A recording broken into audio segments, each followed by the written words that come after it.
अजय कटारा एक राजस्थान पेंशनर समाज की इकाई,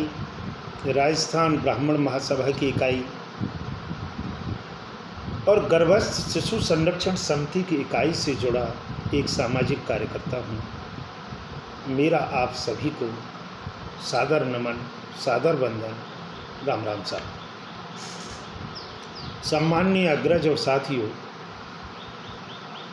पूरे देश और प्रदेश में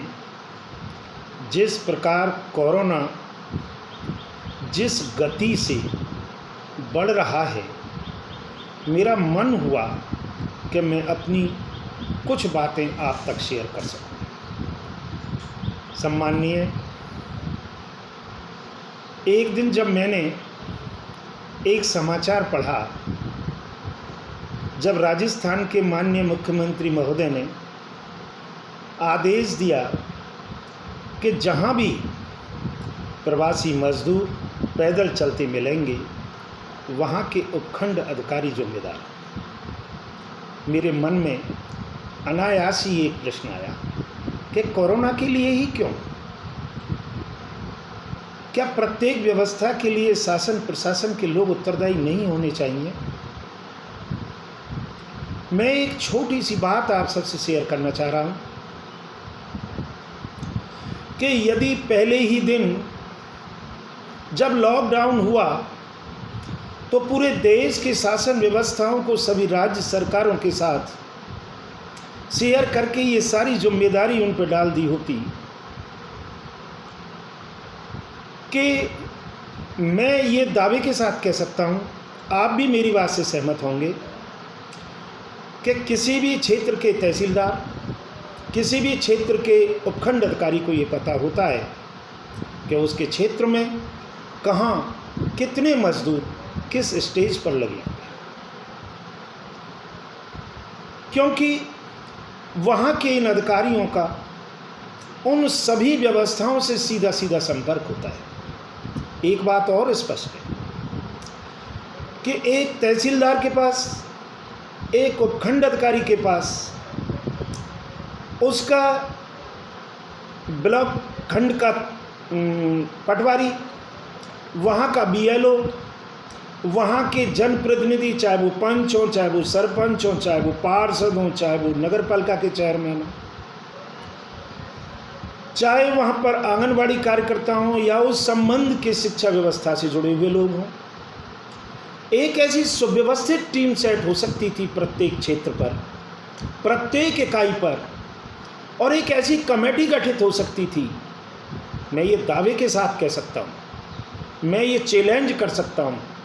कि यदि ये जिम्मेदारी उस उपखंड अधिकारी, उस तहसीलदार पर उन कमेटियों के माध्यम से डाल दी गई होती, जो ये चयन कर सकते थे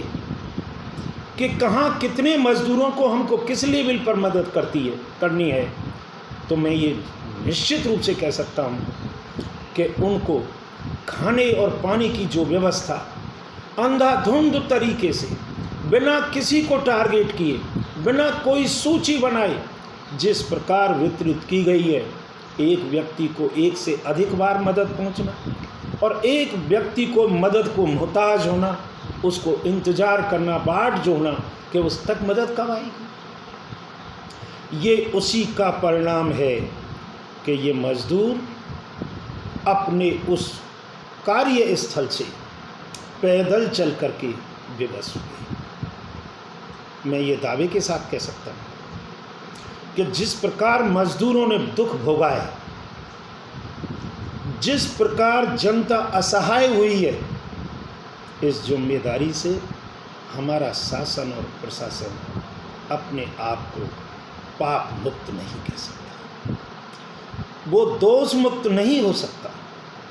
निश्चित रूप से किसी न किसी जगह पर ये कमी रही है। यदि ये आदेश उसी दिन निकल गए होते कि यदि कहीं से कोई बाहर निकला या किसी के लिए खाने की कोई समस्या हुई, तो उसके लिए वहाँ का तहसीलदार और उपखंड अधिकारी जिम्मेदार होता, तो एक भी मजदूर सड़क पर नजर नहीं आता। दूसरी बात और, यदि वो इकाई क्योंकि जहाँ मदद की बात आई, मैं ये कहता हूँ एक इस तरीके से मदद बटी, चाहे वो भामाशाहों के द्वारा बटी हो, चाहे वो जनप्रतिनिधियों के द्वारा बटी हो, चाहे वो किसी भी एजेंसी के द्वारा मदद आई होती और वो उपखंड अधिकारी या तहसीलदार के पास आई होती और वहीं से उसका सही ढंग से विभाजन हुआ होता, तो कोई भी व्यक्ति भूखा नहीं सोता। क्योंकि प्रत्येक पटवारी को ये पता है कि मेरे क्षेत्र में किस आदमी को खाने की ज़रूरत है। उस पटवारी को ये अच्छी तरीके से ज्ञात है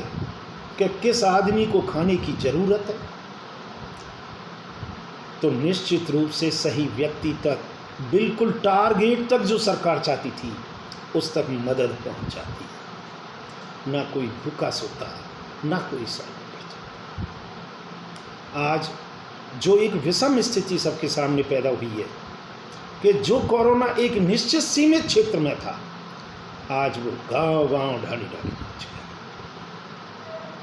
आज सरकारें एक तरीके से असहाय हो गई, जनता को अपने ऊपर जीने के लिए छोड़ दिया। नगर पालिकाओं ने क्वारंटाइन सेंटरों में खाना देना बंद कर दिया और कह दिया गया कि ऊपर के आदेश ही नहीं है बांटने के लिए। तो मैं ये निवेदन कर देना चाहता हूँ, मेरी बात से किसी को दुख पहुँच रहा हो तो वो निश्चित रूप से मुझे माफ़ करेंगे, लेकिन मेरी भावना और मेरे जो कार्य करने का तरीका है उससे वो निश्चित रूप से सहमति जाहिर करेंगे, जिससे कम से कम इस शासन प्रशासन में कोई भी आदेश जारी होते ही, कोई भी बात निर्णय निकलने से ही ये वहाँ के शासन की, ये वहाँ के प्रशासन की जिम्मेदारी बन जानी चाहिए कि यदि कोई काम करे, गलत होगा किसी के क्षेत्र में, तो उसके लिए वहाँ का स्थानीय प्रशासन जिम्मेदार होगा। मुझे आज ये कहते हुए बड़ा गर्व हो रहा है कि राजस्थान के पूर्व पुलिस महानिदेशक परम सम्मानीय कपिल जी गर्ग साहब एक बार भरतपुर में पुलिस अधीक्षक पद पर कार्यरत थे। उस समय उन्होंने सभी पुलिस निरीक्षकों को, थाना अध्यक्षों को, उन प्रभारियों से एक ही मीटिंग में बोल दिया कि यदि किसी के क्षेत्र में कोई भी प्राइवेट वाहन चलता मिला तो उसके सारे स्टार उतार लिए जाएंगे। ये जान करके आश्चर्य होगा कि आदेश जारी होने के चंद क्षणों में पूरा भरतपुर जिला प्राइवेट वाहनों से मुक्त हो गया। जब एक पुलिस अधीक्षक अपने क्षेत्र में इस प्रकार से नाकाबंदी कर सकते हैं, यदि उसी जिम्मेदारी का भाव प्रत्येक प्रशासनिक अधिकारी में हो और वो प्रत्येक अधिकारी उसको अपना काम समझे, अपनी ड्यूटी समझे। और एक बात और कहना चाहूँगा, ये भाव हम अधिकारियों में पैदा करने में अब तक असफल रहे हैं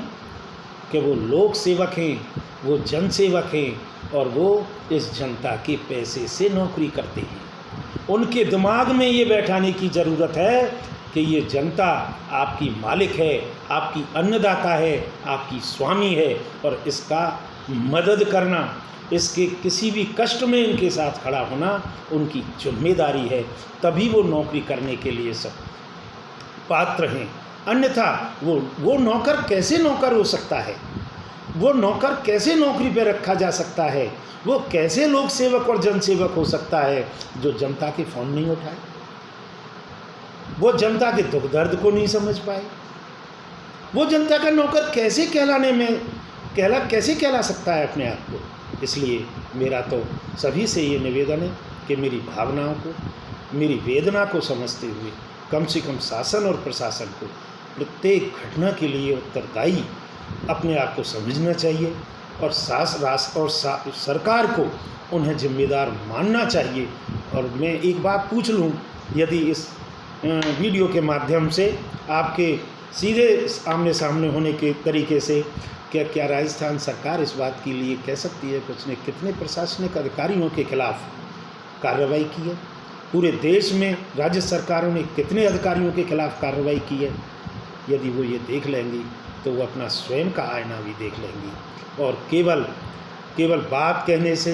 केवल एक स्टेटमेंट जारी करने से कोई काम नहीं होता। काम करने से होते हैं, काम टालने से नहीं होते, जनता को बहकाने से नहीं होते, सब कुछ सामने दिखाई देता है। इसलिए मेरी अपराध को माफ़ करते हुए, क्योंकि निश्चित रूप से किसी को पीड़ा लगेगी, मेरा ऐसा कोई भाव नहीं है मेरा कोई ऐसा मन नहीं है किसी को पीड़ा पहुंचाने का, लेकिन जिस प्रकार मजदूरों को छालों से सड़कों पर चलते हुए, छोटे छोटे बच्चों के द्वारा हजार हजार किलोमीटर साइकिल चला करके अपने गंतव्य तक पहुंचने की बात को जो सुनता है, निश्चित रूप से मेरे मन को उसने इतना दुखी किया है कि आज मैं आपके सामने इस बात को कहने के लिए आया हूँ। कोई गलती हो गई हो, किसी की भावना को कोई ठेस पहुँची हो तो मुझे माफ़ करेंगे। राम राम साहब, धन्यवाद।